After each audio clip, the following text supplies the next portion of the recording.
अगर तू ये डीवीडी देख रहा है तो ब्रेकिंग न्यूज ये है। Come on, not again.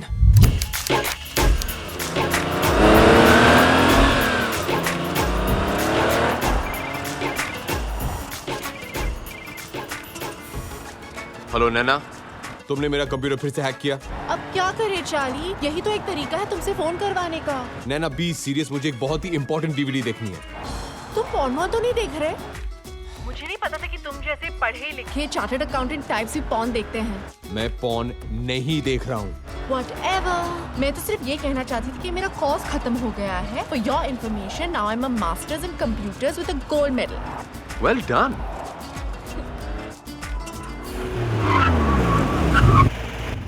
Hey, wow. How you doing, Hottie? Come on, jump in my car. We'll go for a drive. Hello. Hang out, we'll do some stuff. Hello Nैना, are you there?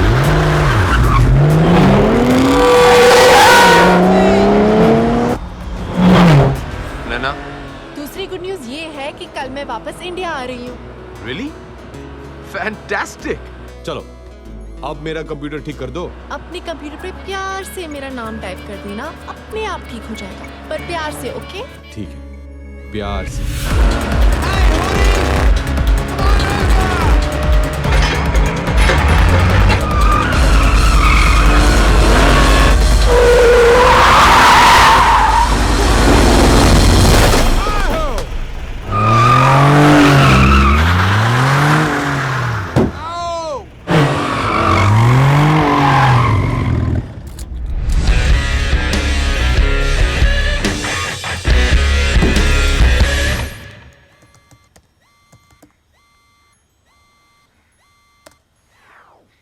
अगर तू ये DVD देख रहा है तो breaking news ये है कि रशियन माफिया ने मेरा गेम बजा दिया है और आज मैं तुझे एक कहानी सुनाने जा रहा हूं।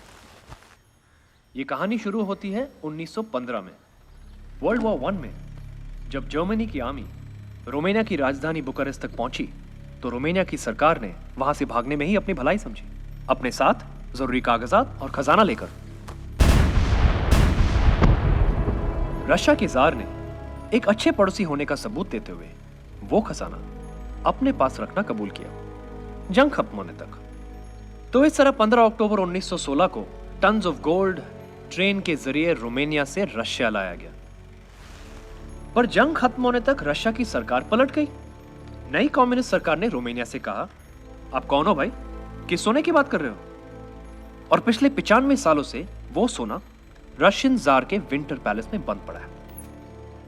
पर कहानी में ट्विस्ट इस साल आया।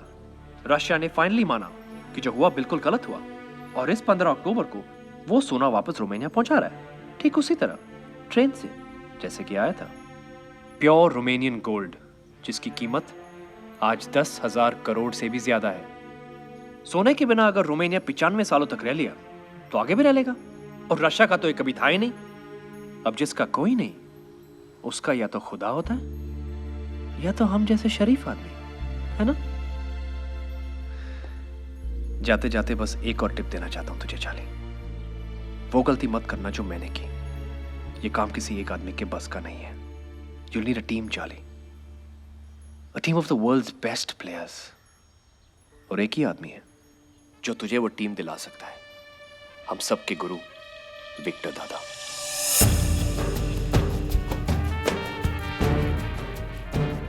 विक्टर सर, यही उस घर की तिजोरी है जहां पर चोरी हुई। 3 हफ्ते हो गए हैं पर हम अब भी चोर को नहीं पकड़ पाए। अगर एक शातिर चोर को पकड़ना है तो पहले उसे समझो। एक पुलिस वाले की तरह नहीं, एक चोर की तरह सोचो।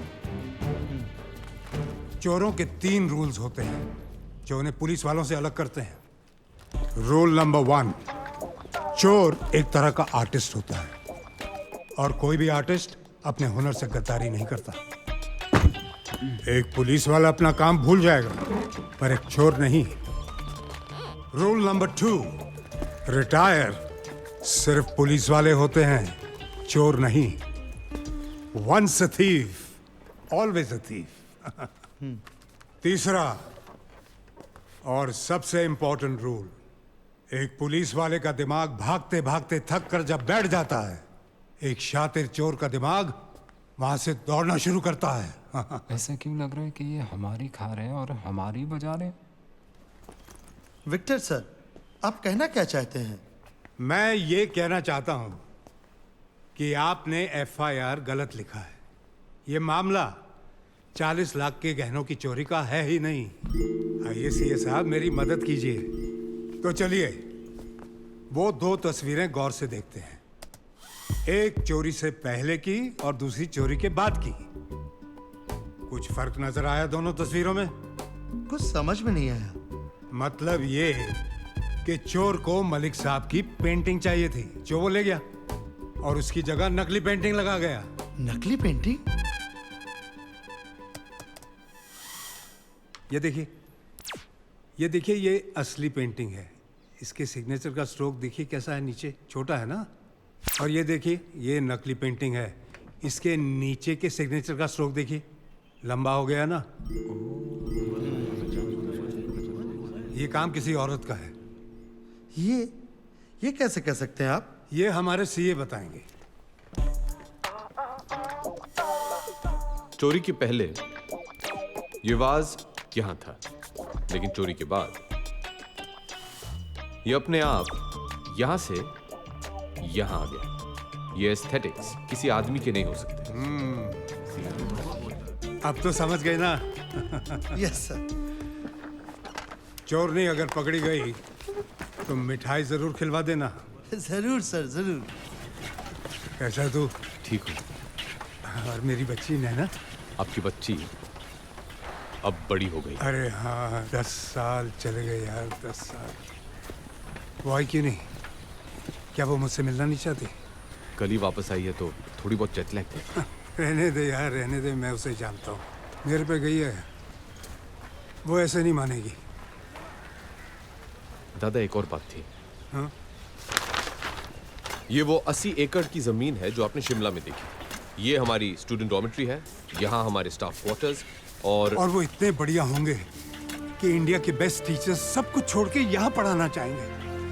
और यतीम बच्चों के लिए यहाँ सारी फैसिलिटीज होंगी दुनिया में compete करने के लिए। इन शॉर्ट, मेरा अधूरा सपना। आपका सपना पूरा हो सकता है। कैसे? आपका सीए हूं, कुछ तो सोच के आया हूँगा।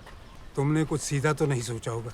100 करोड़ की आबादी वाले देश में अगर सपने पूरे करने हो तो सीधा तो नहीं सोच सकते ना दादा। आपसे ही सीखा है। राज की मौत के बारे में सुना होगा आपने। वैसे उसे ये काम अकेले नहीं करना चाहिए था।